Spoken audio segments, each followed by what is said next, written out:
परमात्मने नमः।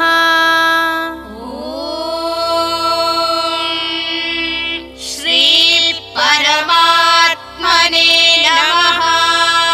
श्रीमद्भगवद्गीता श्रीमद्भगवद्गीता अथ अष्टमोऽध्यायः।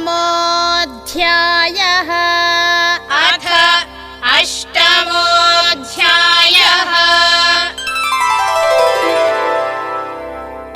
श्रीभगवानुवाच श्रीभगवानुवाच अधिभूतं क्षरो भावः अधिभूतं क्षरो भावः पुरुषश्चाधिदैवतम् पुरुषश्चाधिदैवतम् अधियज्ञोऽहमेवात्र अधियज्ञोऽहमेवात्र देहे देहभृतां वर देहे देहभृतां वर।